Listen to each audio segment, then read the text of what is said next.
Every morning, South Korean soldiers wake up knowing that one of the most aggressive and unpredictable neighbors on the planet sits just across the border, and yet South Korea doesn't flinch.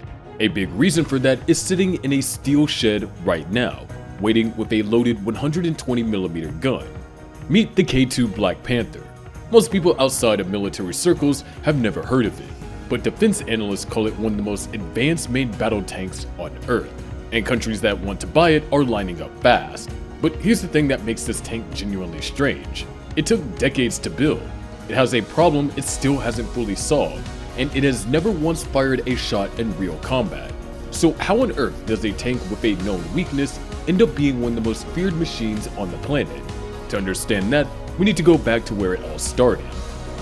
For a long time, South Korea relied on tanks that weren't really South Korean.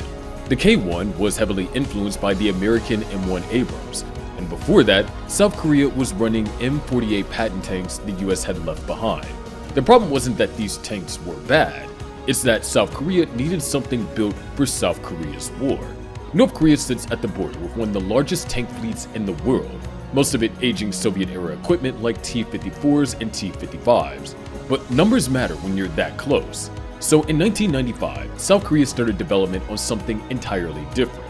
The goal was a fully domestic tank built around a doctrine called three-dimensional high-speed maneuver warfare with network-centric warfare.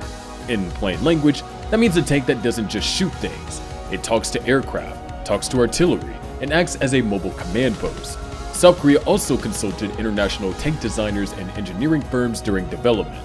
After more than a decade of development, the K2 was formally accepted into the South Korean military in 2008, with the first units entering service in 2014. And if you're sitting there thinking South Korea quietly built one of the most advanced tanks on Earth without anyone noticing, you'd be right. And that's why you should hit subscribe now, because this channel finds the military machines the world overlooks until it's too late. Now here's where things get seriously impressive. The K2 is armed with a 120mm smoothbore cannon with a longer barrel than most other tanks.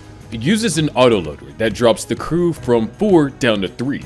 The cannon fires standard armor-piercing rounds, but also something called Korean Smart Top Attack Munitions, or KSTAMs, rounds fired in a high arc that come down on top of enemy tanks where the armor is the thinnest.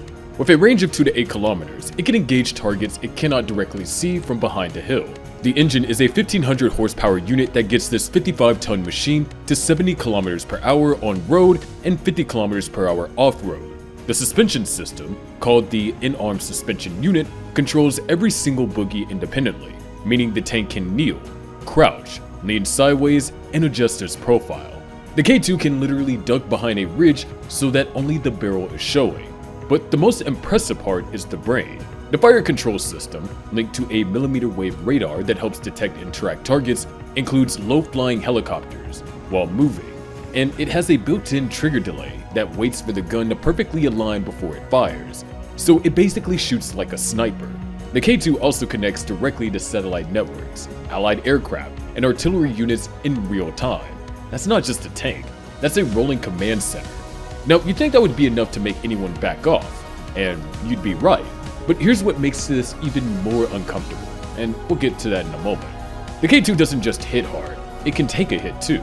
The composite armor at the front features advanced composite armor designed to defeat modern anti-tank threats, including heat warheads. Most anti-tank weapons North Korea fields would struggle to punch through that. Beyond passive armor, laser detection pods identify when an enemy is painting the tank with a targeting laser. The system responds by jamming and deploying smoke grenades to break the lock. And at CADX 2024, Hyundai Rotem showed a demonstrator variant fitted with an hard-kill active protection system that physically intercepts incoming missiles before they reach the tank. The upcoming K2 PIP upgrade is set to bring that same system to the full production fleet, so it hunts you from behind a hill, calls in support, shoots like a sniper, and then intercepts your missile mid-air. If you're keeping score, this is where messing with it starts to look like a genuinely bad idea. So with all of that, why is there still a problem? South Korea wanted the whole tank domestically built, including the engine and the transmission. What sounds straightforward turns out to be the hardest part of the whole project. The first batch of 100 tanks had to use a German MTU engine and a ring transmission as a stopgap, because the local version wasn't ready. The second batch went through the same thing. The domestic transmissions built by S&T Dynamics kept failing durability tests. The standard requires 320 hours without failure, so the second batch of 106 tanks shipped with the German Ring transmission and only arrived in 2019, having originally been expected in 2012. That is a 7-year delay for one component. The third batch did the same thing. South Korea spent over 15 years trying to solve this, and it finally did. The domestic transmission built by S&T Dynamics passed certification and was integrated into the fourth production batch of 150 K2 PIP tanks, approved in 2023. 15 years of trying, one gearbox. And here's an irony that's almost too on the nose. The German Panther in World War II had chronic transmission problems too. A tank called the Panther brought down by its own gearbox. South Korea names theirs the Black Panther and ran into the exact same issue. History has a sense of humor. But the K2 with a German transmission is still one of the most capable tanks in the world. The weakness is in the supply chain, not the battlefield. So if there's a transmission problem, why is Poland buying hundreds of them? Poland signed a deal for 180 K2 tanks and is working towards a local upgraded version called the K2PL, with plans reaching 820 units. Poland watched Russian armored columns get destroyed in Ukraine and decided it needed better tanks, fast. The K2 ticked every box. Available now, NATO compatible, technologically superior, and it comes with something most defense deals don't: technology transfer and local production rights. Warsaw isn't just buying a tank, it's buying the ability to build its own version on Polish soil. Romania has conducted live fire tests. Egypt has expressed interest, and in August of 2025, South Korea signed a confirmed $6.5 billion contract with Poland for an additional 180 units. Countries don't spend that kind of money on something they don't trust. But there is one thing that nobody can fully answer yet. The K2 has never seen real combat. Every specification, every test result, every impressive number exists on ranges. The war in Ukraine showed that even the most capable tanks can be picked apart by cheap drones and anti-tank guided missiles.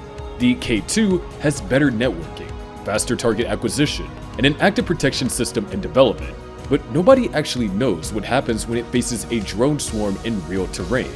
That's not a criticism, it's just the honest reality of any system untested under fire. What we do know is this: compared to anything North Korea has, the K2 wins by a margin so large it barely qualifies as a contest. North Korea's best tanks are aging T-62 variants. The K2 can detect, track, and engage them before most of them would even know it was there. Over 3 decades, South Korea turned a dependency on foreign tank designs into one of the most sophisticated armored vehicles on the planet. A machine that shoots over hills, talks to satellites, crouches behind cover, and is now being brought across Europe and the Middle East. The transmission problem is real, and it hasn't gone away, but it has to stop the K2 from becoming what South Korea set out to build: a tank so capable that starting a fight with it isn't brave, it's just a bad decision. Whether the K2 proves itself in real combat or keeps serving as the world's most advanced deterrent, the bigger question is still open. Can any tank, no matter how advanced, truly survive the age of drone swarms and precision strikes? Or is the K2 the last great argument for a concept the battlefield is slowly leaving behind? That question doesn't have an answer yet, so hit subscribe, and if this one earned it, leave a like. It's the fastest way to tell us to keep going, and we'll see you in the next one.